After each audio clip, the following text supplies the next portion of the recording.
বাংলাদেশের দক্ষিণ-পূর্ব উপকূলীয় অঞ্চলে অবস্থিত এক ঐতিহাসিক ও প্রাকৃতিক সৌন্দর্যমণ্ডিত জেলা নোয়াখালী।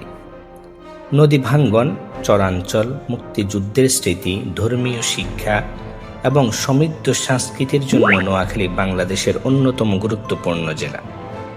আজকের ভিডিওতে আমরা জানব নোয়াখালীর ইতিহাস, ঐতিহ্য, সংস্কৃতি, দর্শনীয় স্থান এবং এই জেলার বিশেষ বৈশিষ্ট্য। নোয়াখালীর ইতিহাস বহু প্রাচীন। প্রাচীনকালে এই অঞ্চল ছিল সমুদ্র ও নদী বেষ্টিত এলাকা। ধারণা করা হয় মেঘনা নদীর গতিপথ পরিবর্তনের ফলে নতুন নতুন চর জেগে উঠে এই বসতি গড়ে ওঠে। মোগল আমলে নোয়াখালী একটি গুরুত্বপূর্ণ প্রশাসনিক অঞ্চল হিসেবে পরিচিত লাভ করে। ব্রিটিশ আমলে নোয়াখালী ছিল কৃষি ও বাণিজ্যের জন্য গুরুত্বপূর্ণ জেলা। 1971 সালে মুক্তিযুদ্ধে নোয়াখালীর মানুষ সাহসিকতার পরিচয় দেয়। পাকিস্তানি বাহিনীর বিরুদ্ধে বহু প্রতিরোধ গড়ে ওঠে। অনেক শহীদ তাদের জীবন উৎসর্গ করে দেশের স্বাধীনতার জন্য। নোয়াখালী এক অনন্য ভৌগোলিক বৈশিষ্ট্য জেলা। মেঘনা নদী এই জেলার পাশ দিয়ে প্রবাহিত। বিস্তীর্ণ চরাঞ্চল, কৃষি নির্ভর জনপদ, প্রাকৃতিক সৌন্দর্যে ভরপুর গ্রামীণ পরিবেশ। নদী ভাঙ্গন এই জেলায় মানুষের জীবনের একটি বড় বাস্তবতা। প্রতিনিয়ত ভূমি পরিবর্তন নোয়াখালীর প্রকৃতিকে দিয়েছে ভিন্ন রূপ। ধর্মীয় ও শিক্ষা ঐতিহ্য। নোয়াখালী ধর্মীয় শিক্ষা ও সংস্কৃতির জন্য বিখ্যাত।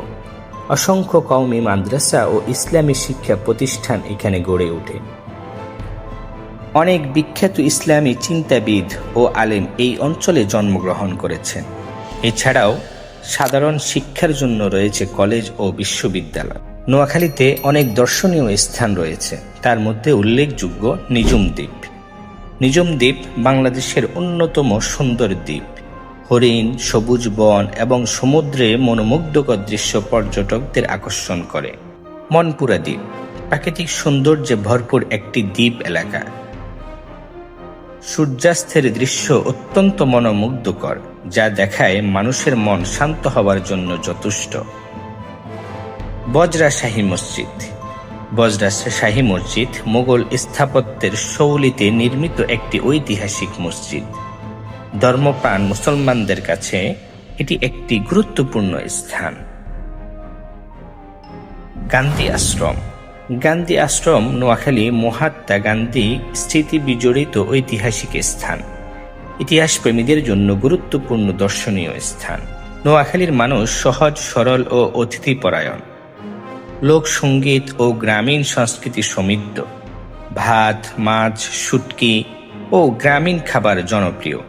গ্রামীণ হস্তশিল্প ও ঐতিহ্যবাহী জীবনধারা এখনও প্রচলিত। নোয়াখালীর আঞ্চলিক ভাষা বাংলাদেশের অন্যতম অঞ্চল থেকে একটু আলাদা। নোয়াখালীর আঞ্চলিক ভাষা বাংলাদেশের অন্যান্য অঞ্চল থেকে আলাদা ও মজাদার। প্রকৃতির সৌন্দর্য, নদীমাতৃক পরিবেশ, ধর্মীয় ঐতিহ্য, ঐতিহাসিক স্থাপনা এবং সংগ্রামী মানুষের জন্য নোয়াখালী বাংলাদেশের একটি অনন্য জেলা। যারা প্রকৃতি ও ইতিহাস ভালোবাসে তাদের জন্য নোয়াখালী হতে পারে এক চমৎকার ভ্রমণ স্থান। ভিডিওটি ভালো লাগলে লাইক দিন, শেয়ার করুন এবং সাবস্ক্রাইব করতে ভুলবেন না।